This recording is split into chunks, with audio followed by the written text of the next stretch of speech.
Have you ever wondered what the greatest challenges are for you, the independent artist today?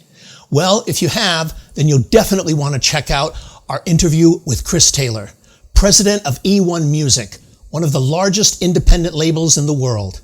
We discuss the growing market share of independent labels today, as well as the importance of the artist team when signing them, and much, much more, right now.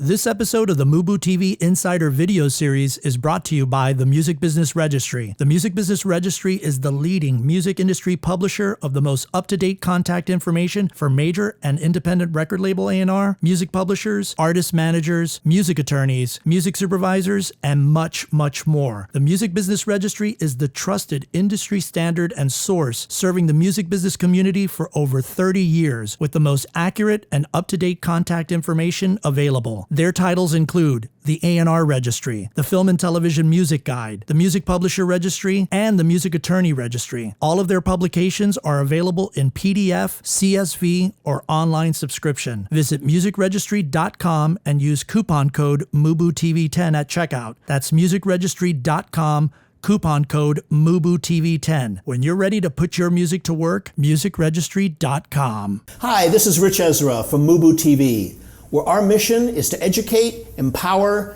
and engage recording artists and music business professionals who are dedicated to having a successful career in the music industry. We're coming to you from MuseExpo in Burbank, California, where we managed to catch up with Chris Taylor, Global President of Entertainment One. Chris, thank you so much for joining us. Thanks for having me, Rich. I really appreciate it. You've been an artist, a songwriter, a musician. You've also been an attorney. How did those jobs in music prepare you to run one of the largest music entities in the world? They're all contributing factors. Being a musician, I think, helps you empathize and appreciate, that sort of mentality, that drive, that psychology. Music, being in a band, helped me sort of come to learn about how the business works on a practical level. And then on the legal side of things, it definitely helps every single day to understand contracts, negotiating agreements. It's sort of the backbone of our business. Okay. You are in the independent sector. That is one of the greatest areas of growth in the music industry over the last 10, 12 years. It's, I believe, 40% of the world market. What do you feel are the greatest contributors to that growth over the last period of time, the last decade? Streaming, especially in the last 3 or 4 years, has been a huge contributor to the growth in that regard.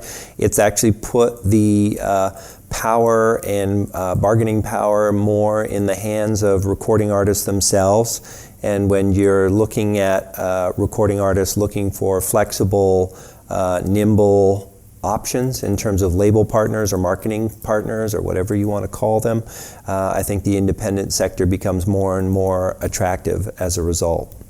What is it that the independent sector can offer, in your opinion, that other sectors perhaps are lacking in or don't offer artists in regard to what you're saying? I think major labels, if that's the sort of counter view or the counter offer, major labels are larger. It's harder to get their focus. I always say we manage 50 touring and recording acts, and some of them work with major labels. And when they're focused and doing their job, it's a great place to be. If they're not, it can be a pretty awful place to be. In general, I think independent record labels are a little more focused. We can't afford to sign acts and make records for 2 years or shelve them for a long time or wait for release slots. So I would say, by and large, independent labels are a little more focused and less able to shelve projects than maybe major labels would be, and easier to at least get that attention. It really, in this day and age, takes 3 or 4 really focused people to move a project forward. But I think sometimes getting that attention at a major label is a little more difficult than at an indie. Do you think that's what an E1 can offer an artist or any independent label is that kind of focused attention on their career, especially for new up-and-coming developing acts? I think so, and I think a lot of indies can offer that focus, as I just sort of mentioned. Where we're a little different, or where we're a lot different, I mean, we really do work cross-genre. So we're working everything from gospel to heavy metal, and all the way from heaven to hell, everything kind of in between. We are globally based, so we have offices in London, staff in Australia, staff in Germany, lots of staff in the United States and Canada. So we're different that way. I think one of the third distinguishing factors about our company is that we are very, very integrated in other parts of our business. So E1 is, about 10% of a $2 billion company, £2 billion company listed on the London Stock Exchange. We have a full film and TV division, which is probably 35 to 45% of our business, and then a family and brands business, which is about 35 to 45% of our business. It sort of fluctuates from year to year. And being integrated in the other parts of our business on a music side has been really helpful and a real sort of key advantage for our music company versus others. Do those other divisions that you talk about within E1, do they rely on the music division to provide music for their films or TV shows or other brands? Do they come to you for that, or is it that you're totally separate? Yeah, no, every day, and that was a really important part of why I came to E1 in the first place. I wasn't looking to sell my law practice and run a music company necessarily, but coming here there was a real opportunity, sort of an obvious opportunity that wasn't happening yet, for music to really integrate in those other parts of our business. Now, 3 years later, I can tell you, I mean, at least every day, every 2 days, we're having a discussion about music as it relates to those other forms of media, film, TV, or family content. Okay. You'd mentioned that you manage about 50 artists. And one of the things that is so interesting to me about the business today, when we talk about the advancement of the model, is how there seems to be this not breakdown, but there's no longer the distinctions between you're a manager, you're a publisher, you're a label, and the twain never meet. They're separate, siloed businesses. Today, that seems to be much, much more integrated. Are you finding that in your management business and in the label business, that there's more of a synergy or more of a breakdown with that? Absolutely. I think a lot of it is being generated in our industry are powerful managers who are really starting to set themselves up as mini indie labels. We've kind of done the reverse. We had a very powerful record company with a solid catalog and an income base that allowed us to attract some managers. And we built the management division from scratch. We're going to say, well, if managers can try to be labels and provide label services, why can't labels be managers and have those sort of crossover and complement one another? Okay. Yeah. Let me ask you then, on the creative side, what are the things that you look for as, and I guess I'll set the question up, are they different in terms of the qualities that you look for as a manager to manage an act? Are they different from the qualities that you look for someone who you're going to sign to E1? Interesting. I mean, it's all E1, so E1 management, E1 records, but I get the point of the question. On a recording side, you'd have to be blind not to really, really look at what's streaming really well in our marketplace currently, and that would be rap music and Latin music, pop music. So we are scanning the horizon aggressively in those areas. That being said, we're not neglecting what we've always done in the rock area. We won heavy metal Grammy this year with our band High on Fire. And like I said, our gospel business based out of Nashville has been doing incredibly well. But you do orient your thinking and your A&R and your, if we have a budget of X, we're expending a higher percentage in those high streaming areas because that's the business we're living in. On the management side, you can look more because that is a true 360 relationship. You're participating in all forms of income, including live. So you might be more prone to work with an artist on the management side who may not be streaming that well, but is touring and playing festivals all over the world. You know, it could be blues rock or jazz or anything in between. It becomes more attractive on the management side, I think, than sitting in a pure record label chair. Okay. You know, given that, can you speak, especially as the president of a label and a manager, can you speak to the non-creative qualities that you look for in talent or in relationships that you're wanting to have? I mean, for example, many times I know, you know, in both of our careers, we've come across great talent, incredible talent, great writers, performers, but for whatever reason, we don't get involved, or we say, you know what, this isn't for me. Mm-hmm. And there's a multitude of reasons for that. So can you speak to the qualities that are not creative that you look for in the kinds of artists that you'll sign for a management and the kinds of artists that you'll sign for record deals? Sure. You know, generally, I mean, on the record company side, if we're not sitting in the manager's chair, management's going to be really important. You know, is there a great qualified manager that has done it over and over and over again and understands how it works and brings something to the table? In that case, an agent would be important as well. Sometimes if there's a great agent involved, that could be inspiring as well. You know, on the pure management side, I mean, management is more like a marriage than a record company relationship is. So I always say that's a 24/7 job. When the phone rings at 4 a.m. on Sunday, you've got to pick it up.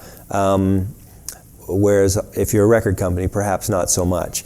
And that means, I mean, there has to be a certain amount of love and respect there with the artist that you're managing, which is a little different than creative, right? Someone can write the greatest songs in the world, but if you don't want to pick that phone up at 4 a.m. on a Sunday because they're an unbelievable prick, I think that's your answer right there.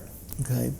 So their character matters a lot, and the team that an artist comes with on the label side, that is something that you're looking for as well. The manager, the agent, what team they have, that matters. Mm-hmm. Okay. Absolutely.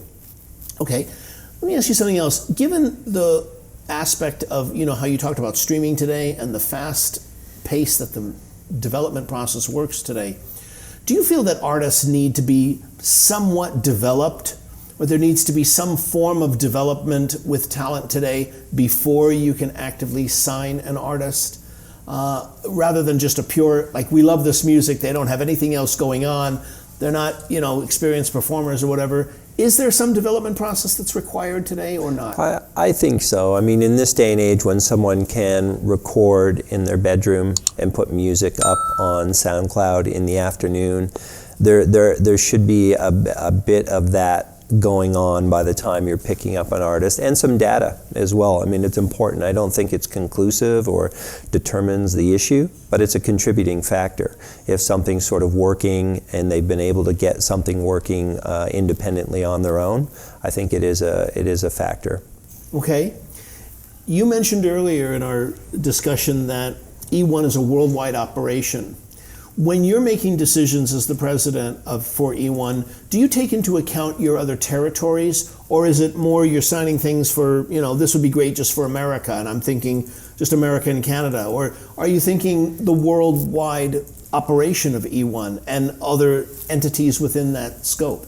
Sometimes we are, sometimes we aren't. I mean, it's a beautiful day when you find something you feel is going to work globally right away. But more often than not, it is regionally based. Our A&R teams are, you know, there's a really solid A&R team in London, really solid team in New York, some in LA as well, some in Nashville, some in Toronto. So depending on where the artist is coming from and where they're based, you know, you'll often want to say, look, you know, let's get this going in the US before we start spending money in Australia or the UK or Germany or other places. That's often the case. You know, the A&R source finds the act, often it's from their territory, and that's where you'd look to spend money and get focused to start. Okay. Do you ever have the converse where your Australian team or your British team says, this has done really, really well for us. Chris, can we get the authorization to push this in America or Absolutely. in Canada? Yep, absolutely. Okay. And we have some great examples of that now. We work with an artist, Ritch and Kahlo, who've been having a lot of success with their record out of the UK, but globally as well, into Australia and other territories. We have an artist from Australia, actually, Alice Ivy, that we're looking at doing some things with outside of the Australian territory based on us there, so it goes both ways. Okay. From your perspective, Chris, both as a manager and as a record executive, what do you feel are the greatest challenges new up-and-coming artists face today? I think breaking through the clutter. You know, we're living in a universe where there's the 24,000 new songs a day or a week or whatever it is. It's a lot, and breaking through that clutter is a challenge. I think you know, everyone wants to kind of be their own label. That seems to be a really great catchphrase for the media and the tech industry these days. But I like to say, you know, everyone can put up their music. Distribution is there. Your music's going to be up and available. But what happens once something starts happening? What are you going to do about it? There are 1,000 things you can do. And I would think a great, talented artist might be able to get to 5 to 10 of those. But an amazing record label partner can help you with 50 to 100 to 150 of those things. You're never going to get to 1,000, but there's so many things you can do to throw gas on the fire and move things along that I think get neglected in this day and age. Okay. For artists today, bands, musicians who are seeking a career professionally in the music business, what would be the most salient pieces of advice you would have as a former musician and an artist yourself and an attorney, as well as an executive today, that you could offer for up-and-coming acts? Don't ignore the songs. I think in this day and age when it's easy enough to almost to make a song in your bedroom on your own and put it up on SoundCloud that afternoon, to think that that's an accomplishment is ignoring the reality of the fact that the songs need to be incredible. Be open to collaboration. You know, if you've put out 45 songs and nobody cares, maybe it's time to work with other songwriters, to work with other producers, to bring people into the process and try some different things, throw out the rule book and try some different things, especially when you can do it so cost effectively these days. You might as well try new things. Some fascinating stuff coming from Chris, a leading executive at one of the largest independent label groups in the world. So, insiders, here's the question of the day. What were the most educational aspects of Chris's discussion with us? Was it the artist team? Was it that independent labels are now 40% of the world market?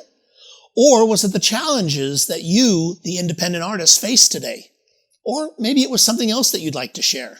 We'd love to hear from you and connect in the comments below. Thanks so much for watching this video. Make sure to subscribe to MUBUTV for more information on how to educate, empower, and engage your music career. You can also check out a summary of this episode and everything we talked about in the description as well. And if you like this video, we'd really love it if you hit the like button and let us know what other kinds of videos and types of content that you want to see on our channel. Hit us up in the comments below, and we'll see you in the next video.